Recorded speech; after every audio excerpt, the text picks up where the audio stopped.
Hello friend, भारतीय इतिहास का एक ऐसा युद्ध जिसमें 4000 नागा साधुओं ने मिलकर 30,000 अफगानी आक्रमणकारियों की धूल चटा दी थी। लेकिन इसके बावजूद भी दुनिया को कम पता है। बात है साल 1757 की, जब मथुरा को बर्बाद करने के बाद अफगान आक्रमणकारी अहमद शाह अब्दाली गोकुल को ध्वस्त करने निकला था। लेकिन गोकुल के पहुंचने से पहले 3000 त्रिशूलधारी नागा साधुओं ने रोक लिया। भस्मधारी नागा साधुओं को देखकर अफगानी सेनापति सरदार खान ने उसे कमजोर समझा और हमला बोल दिया। देखते ही देखते रण संग्राम शुरू हो गया। नागा साधुओं ने त्रिशूल और तलवारों से अफगानी सेना को धूल चटा दी। क्या नागा साधुओं का इस युद्ध के बारे में आपको पता था?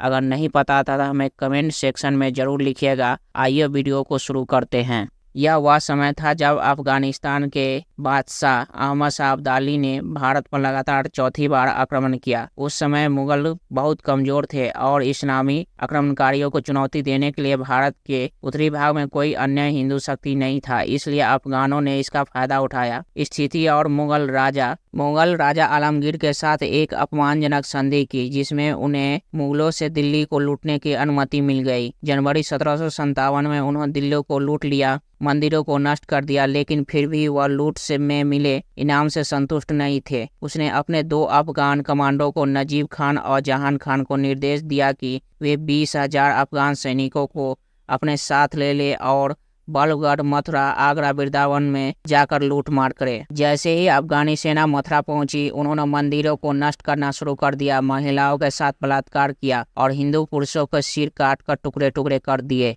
बच्चे को गुलाम बना लिया गया। कई महिलाओं ने अपने सम्मान को बचाने के लिए यमुना नदी में गोता लगाया। उनमें से कई की मृत्यु हो गई। कई लोग भाग रहे थे। हत्यारे अफगानी आक्रमणकारियों ने बचने के लिए यहाँ वहाँ आश्रय पाने के लिए हिंदुओं की एक बड़ी भीड़ ने शीतला माता के मंदिर पीछे स्थित गुफा में शरण ली। अफगान सैनिकों ने उसे छिपते हुए देख लिया और फिर निर्दयतापूर्वक गुफा के अंदर चले गए और सभी हिंदुओं को मार डाला। 3 दिनों तक मथुरा की पवित्र मिट्टी पर हिंदुओं का खून लथपथ होता रहा और शवों की संख्या इतनी बढ़ गई कि कई महीनों तक मथुरा के हवा में दुर्गंध आती रही। मथुरा पर आक्रमण करने के बाद अफगानों ने वृंदावन की ओर प्रस्थान किया। उसका भी मथुरा की जैसा हासिल हुआ। वृंदावन को नष्ट करने के बाद अफगान सेना ने महावन पर धावा बोल दिया और खजाना लूट लिया और हिंदुओं का नरसंहार किया। उनका अगला लक्ष्य आगरा पर हमला करना था। लेकिन अचानक सरदार खान ने एक अफगान कमांडर ने सोचा, क्यों न गोकुल को लूटा जाए, जो महावन से सिर्फ 9 किलोमीटर दूर है। वह 10,000 अफगान सैनिकों के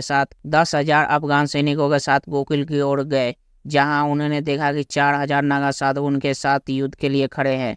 जब नागा साधु ने अफगानों द्वारा हिंदुओं की दुर्दशा के बारे में सुना तो हरिद्वार, उज्जैन जैसे हिंदुओं के पवित्र शहरों से 10,000 नागा साधु गोकुल में इकट्ठा होने लगे।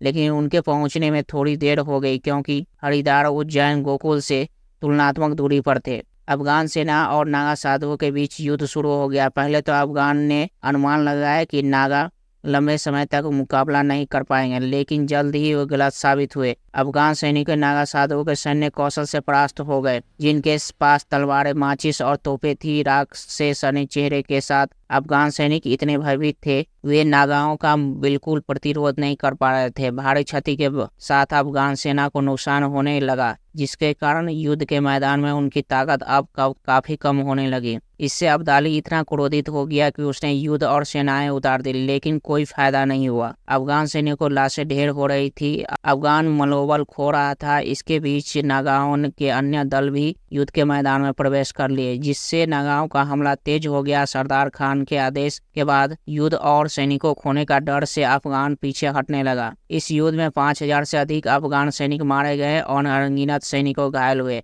जबकि 2,000 नागा वीरगति को प्राप्त हुए। इस प्रकार नागा साधु ने गोकुल को अफगानों से अत्याचार बचाने में सक्षम हुए थे। और इसी बीच में अब्दाली द्वारा नियुक्त जुगल किशोरी की एक झूठी रिपोर्ट तैयार करके उसे रिश्वत दिया, जिसने कहा कि अफगान सेना में महामारी फैलने के कारण अफगान सेना पीछे हट गई।